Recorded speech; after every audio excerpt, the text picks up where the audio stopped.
Good morning, all of you. I am Dr. R.K. Katewa, government girls college Jhunjhunu.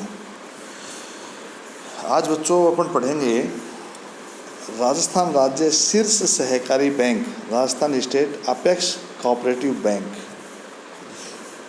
ये क्या है, इसकी स्थापना कैसे हुई, इसके उद्देश्य क्या थे, क्या कार्य हैं, इस बैंक के क्या महत्व हैं, शाखाएं कितनी हैं, सदस्यता कैसे बैंक की ग्रहण की जा सकती है, संगठन कैसे है इसका, ये किस प्रकार से ऋण देता है, इसकी क्या कमियां और समस्याएं क्या हैं, ये सब बातें अपन इस टॉपिक में आज डिस्कस करेंगे।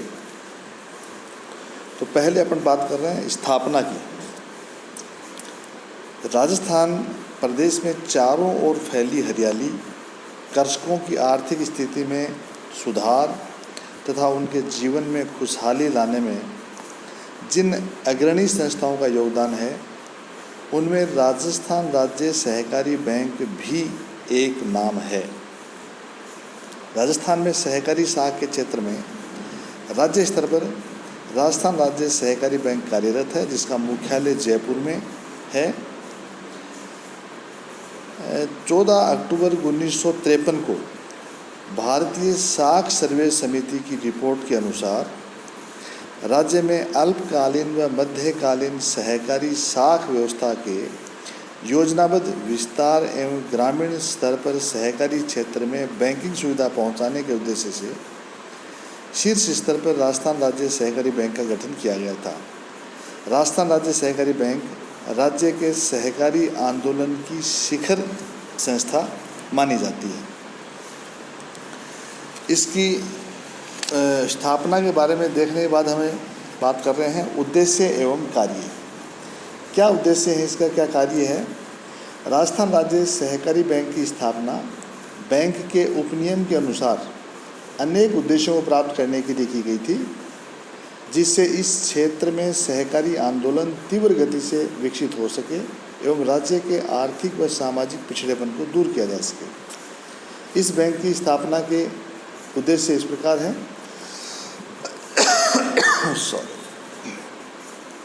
राजस्थान राज्य के समस्त जिलों के केंद्रीय सहकारी बैंकों से लेन देन करना तथा उन्हें समय समय पर आवश्यकता अनुसार आर्थिक सहायता प्रदान करना, सहकारी बैंकों का निरीक्षण करना एवं उनकी उन्नति के लिए हर संभव प्रयास करना, सहकारी बैंकों की साख सीमा का निर्धारण करना, सदस्यों तथा अन्य व्यक्तियों से पंजीयक द्वारा निर्धारित की गई सीमा के अंतर्गत धरोहर राशि एवं ऋण के रूप में धन प्राप्त करके अपने व्यवसाय को सफलतापूर्वक संचालित करना, बैंक की अवशिष्ट पूंजी को उचित स्थान पर इन्वेस्ट करना तथा उसके हिस्सेदारों या अमानतदारों के लिए बिना किसी तरह की माली जिम्मेदारी लेते हुए सरकार प्रॉमिसरी नोट, बॉन्ड्स, ऋणपत्र आदि खरीदना बेचना, परिवर्तन करना, उन पर ब्याज वसूल करना और अन्य ऐसे काम जो इस तरह के कारोबार से मिलते जुलते हों संपूर्ण करना, बैंक के सदस्यों को उनकी स्थायी अमानतों पर ऋण देना, जिले में सहकारी आंदोलन का प्रचार प्रसार करना तथा उपरोक्त सभी उद्देश्यों की पूर्ति में सहयोगी कार्य को प्राथमिकता देना, ये इसके उद्देश्य जो कार्य थे। राजफेड शीर्ष जो अपेक्स बैंक है, इसके महत्व क्या है? राजस्थान राज्य सहकारी बैंक एक ओर कृषि के चहुमुखी विकास में महत्वपूर्ण भूमिका निभा रहे हैं, तो दूसरी ओर राज्य में सहकारी आंदोलन के प्रचार प्रसार में भी महत्वपूर्ण भूमिका निभा रहे हैं। वर्तमान समय में कृषि के व्यावसायीकरण और आधुनिकीकरण में इस बैंक का विशिष्ट योगदान रहा है। विस्तृत रूप से इस बैंक के महत्व को हम कुछ बिंदुओं से समझ सकते हैं। पहला बिंदु है, राजस्थान में सहकारी आंदोलन के प्रेरणा के रूप में यह बैंक कार्य कर रहा है। राजस्थान में सहकारी बैंकिंग सुविधाओं के विकास में इसका बहुत महत्वपूर्ण योगदान रहा है। यह बैंक कृषि साख समितियों व केंद्रीय सहकारी बैंकों के मध्य समन्वय स्थापित करता है। सदस्य सहकारी समितियों पर यह बैंक नियंत्रण रखता है तथा उनके पथ प्रदर्शन में महत्वपूर्ण भूमिका अदा करता है। राजस्थान राज्य सहकारी बैंक अपने जिले की प्राथमिक सहकारी साख समितियों के माध्यम से कृषकों को कृषि व अन्य कार्यों के लिए अल्पकालीन एवं मध्यकालीन ऋण प्रदान करने वाली महत्वपूर्ण संस्था है। राजस्थान राज्य सहकारी बैंक बचत व मित्रता की भावना विकसित करने में सहयोग प्रदान करती है। राजस्थान राज्य सहकारी बैंक राज्य की आर्थिक एवं सामाजिक उन्नति की धुरी है। इस प्रकार से हम यह निष्कर्ष के रूप में कह सकते हैं कि ये बैंक आर्थिक और सामाजिक विकास में अग्रणी स्थान रखती है। इसकी शाखाओं के बारे में यदि हम बात करें तो हम ये देखेंगे कि इसका मुख्यालय जयपुर में है और मुख्यालय के अलावा राजस्थान राज्य सहकारी बैंक की जो क्षेत्रीय शाखाएं हैं, कार्यालय हैं, वो जयपुर, उदयपुर, कोटा, बीकानेर और जोधपुर में भी हैं। ये बैंक अपने कार्यकलापों को सुचारू रूप से चलाने के लिए इन क्षेत्रीय कार्यालयों और विभिन्न मुख्यालयों पर अपनी शाखाएं खोल रखी हैं ताकि कृषकों को बार बार मुख्यालय पर न आना पड़े। शाखाओं के माध्यम से यह बैंक कृषकों को कृषि कार्य के लिए आर्थिक सहायता प्रदान करते हैं। राज्य सहकारी बैंक के बढ़ते कारोबार के मद्देनज़र इनकी शाखाओं में वृद्धि की आवश्यकता है ताकि यह कृषकों की अधिक से अधिक सहायता कर सकें। इसकी सदस्यता कैसे मिलती है, कौन सदस्य हो सकता है?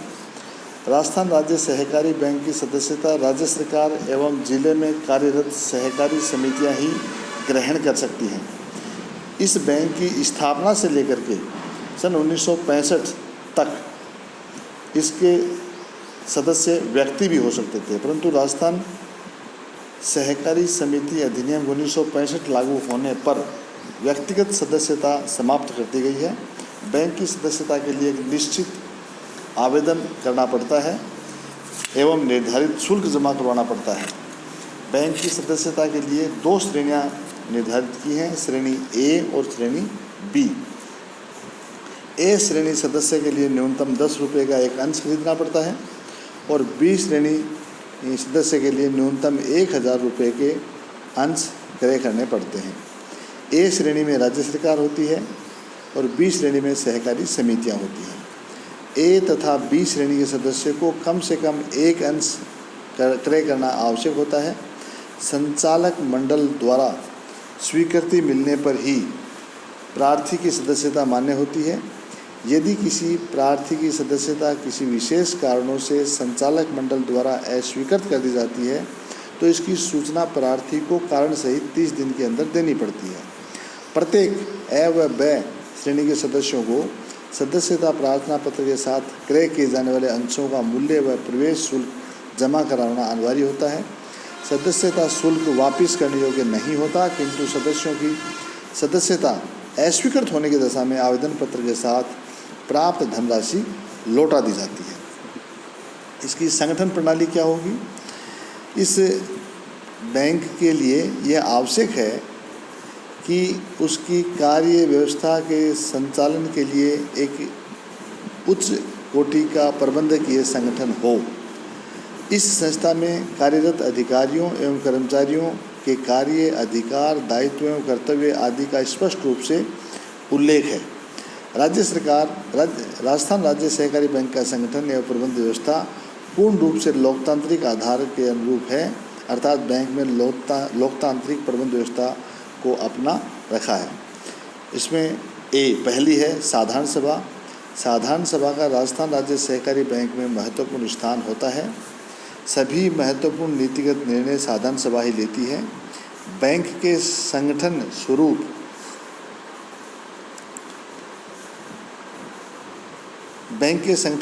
में प्रथम स्थान साधारण सभा का होता है, जिसकी बैठक वर्ष में एक बार होनी आवश्यक होती है।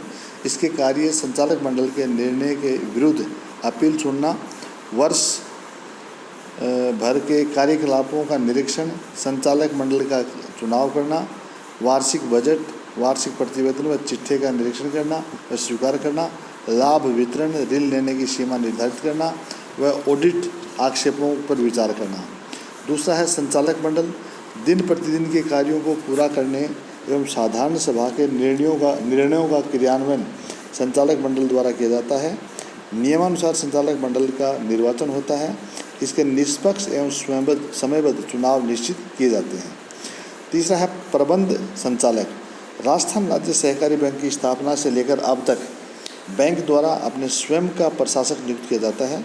इसके अधिकार व कर्तव्य साधारण सभा, संचालक मंडल, कार्यकारिणी के पदाधिकारियों की बैठक बुलाना, उसमें उपस्थित रहना, बैंक की कार्यवाही से उनको अवगत करवाना, बैंक की ओर से दावा प्रस्तुत करना, ऋण पत्र संपादित करना, रसीद, वाउचर आदि तैयार रखवाना एवं हस्ताक्षर कराना, ऋण पत्र संपादित करना, सामान्य बैंकिंग व्यवसाय करना, ऋण आवेदन पत्रों की जांच व उसकी स्वीकृति संबंधी कार्रवाई करना, अवधि पार ऋणों की वसूली की कार्रवाई करना, बैंक कार्यालय की देखरेख एवं निर्धारित सीमा तक आकस्मिक व्यय की अध्यक्ष से अनुमति लेना तथा प्रशासन द्वारा सौंपे गए ऐसे अन्य कार्य जो प्रशासन के लिए आवश्यक हों करना।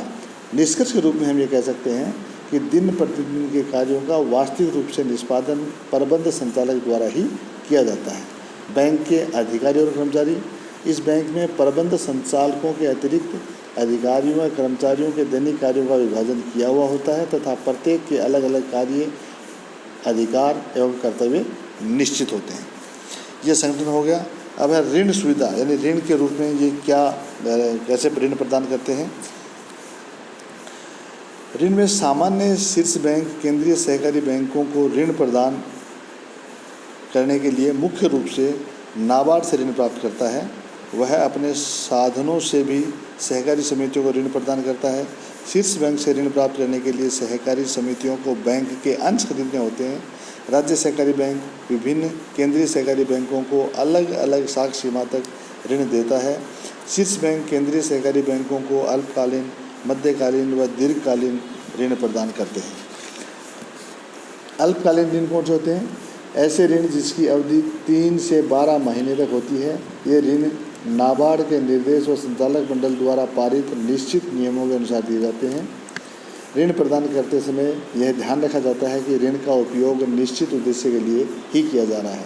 मध्यकालीन ऋण ये सामान्यतः 2 से 5 वर्ष की अवधि के लिए होते हैं तथा इनकी वसूली आसान किस्तों में होती है।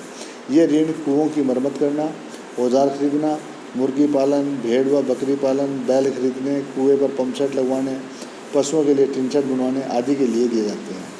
दीर्घकालीन ऋण 5 वर्ष से अधिक अवधि के लिए दिए जाते हैं। ये भूमि में स्थायी सुधार करवाने व स्थायी संपत्तियां क्रय करने के लिए दिए जाते हैं। सामान्य रूप से शीर्ष बैंक इस प्रकार के ऋण कम देते हैं। दीर्घकालीन ऋणों का दायित्व भूमि विकास बैंकों पर ही छोड़ दिया जाता है। अब इस बैंक की क्या समस्याएं हैं, चैलेंजेस क्या क्या हैं? वो हैं, बैंक के पास स्वयं के कोष कम होने से इसके ऋणों पर प्रभाव पड़ता है। बैंक की ऋण पूंजी दोषपूर्ण होने से अनौपचारिकताएँ बढ़ जाती हैं, जिसमें भ्रष्टाचार को बढ़ावा मिलता है। बैंक के अवधि पार ऋण अधिक होने से नाबार्ड को समय पर ऋण चुकाने में असमर्थ रहता है। बैंक के पास पेशेवर, योग्य व कुशल कर्मचारियों व अधिकारियों का अभाव रहता है। बैंक के क्रियाकलापों में राजनीतिक हस्तक्षेप बना रहता है। ऋण भुगतान में अनियमितताएं एवं कागजी समायोजन के कारण वस्तु स्थिति का पता नहीं लगता है। केंद्रीय सहकारी बैंकों के भिन्न भिन्न क्षेत्रों के लिए अलग अलग साख सीमाएँ स्वीकार की जाती हैं, जिससे कुछ क्षेत्रों में ऋण का उपयोग नहीं हो पाता और कुछ क्षेत्रों में ऋण राशि मांग से कम रह जाती है। सहकारिता के 3 स्तरों पर मार्जिन होने से सदस्यों को अधिक ब्याज दर देना पड़ता है। सदस्यों व सहकारी समितियों में जागरूकता व दायित्व का अभाव है।